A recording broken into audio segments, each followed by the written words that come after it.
మనం ఇవాళ తెలుసుకునే గుడి పేరు అరుణాచలం.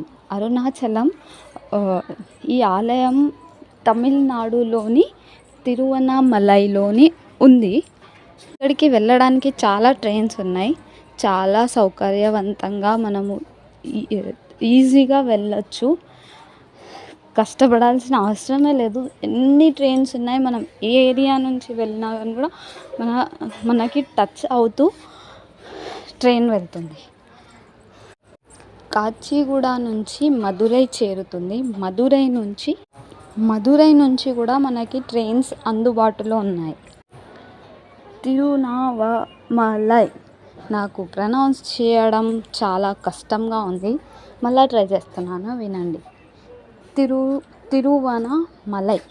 ఒక్కసారి తిరువన్నామలై, ఇది కరెక్ట్గా వచ్చిందండి. మన వల్ల అవుతుంది అంటే మనం చాలా తక్కువ బడ్జెట్లోనే ఈ ట్రిప్ని మంచిగా ఎంజాయ్ చేయొచ్చండి. చాలా తక్కువ ప్రైజెస్లోనే రూమ్స్ దొరుకుతాయి.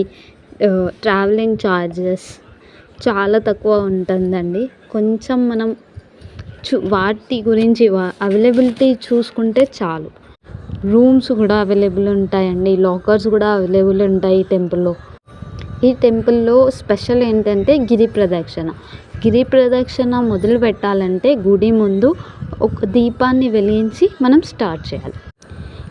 ఈ మొత్తం రౌండ్ వచ్చేసి, ఈ గిరి ప్రదక్షిణ రౌండ్ వచ్చేసి 14 కిలోమీటర్స్ అండి.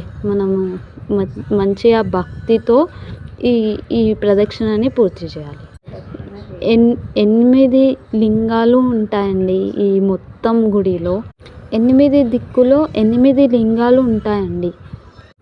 ఇంద్రలింగం, అగ్నిలింగం, యమలింగం, విరుతిలింగం, వరుణలింగం, వాయులింగం, కుబేరలింగం, ఈశాన్యలింగం. ప్రతి లింగానికి ఒక అద్భుతమైన శక్తి ఉంటుందండి.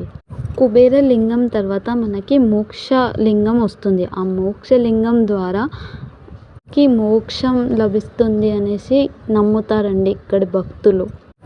మనం ఇక్కడి వరకు చేరుకుంటే మన 80% రౌండ్ కంప్లీట్ అయినట్టు అండి.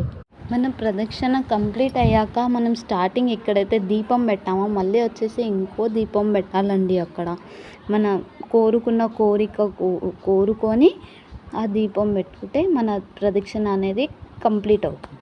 ఈ గుడికి వెళ్ళాక మీ కోరిక తీరలేదు అంటే మాటే ఉండదండి. అసలు కోరిక తీరదు అనే మాటే ఉండదు.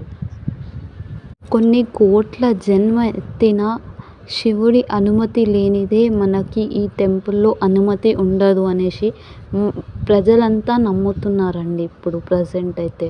ఎందుకంటే పూర్వకాలంలో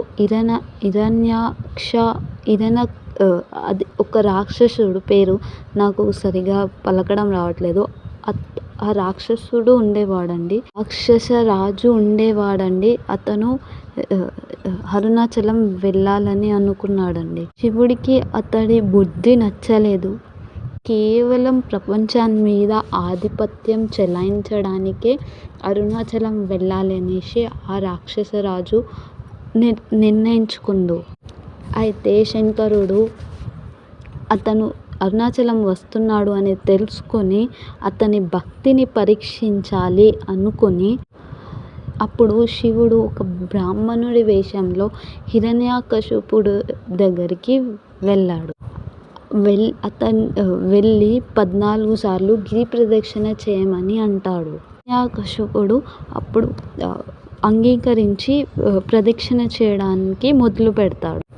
కానీ మధ్యలో చాలా అడ్డంకులు రావడం గమనించి చాలా ప్రయత్నించిన తర్వాత ప్రదక్షిణ కంప్లీట్ చేయలేకపోతాడు. అప్పుడు శివుడు ప్రత్యక్షమయ్యి హిరణ్యకశిపుడితో ఇలా అంటాడు: అరుణాచలంలో శక్తి ఇంకా ఆధిపత్యం చెలాయించే వాళ్ళు రావడానికి వీల్లేదు అనేసి చెప్తారు. అటువంటి వాళ్ళకు ఈ మందిరంలో చోటు లేదు అనేసి శంకరుడు ఆ హిరణ్యకశిపుడితో చెప్పి ఎవరైతే స్వచ్ఛమైన హృదయం, నిజాయితీగా నిజమైన భక్తి మరియు విముక్తి పొందే వాళ్ళే ఈ గుడిలో అనుమతిస్తాను అనేసి శంకరుడు అంటారు. ఎవరైతే ఇలా ఉండాలనుకుంటారో వాళ్ళనే ఈ గుడిలోకి అనుమతిస్తాను అని చెప్తాడు. ఆ రోజు నుంచి కేవలం శివుడి అనుమతి ఉన్న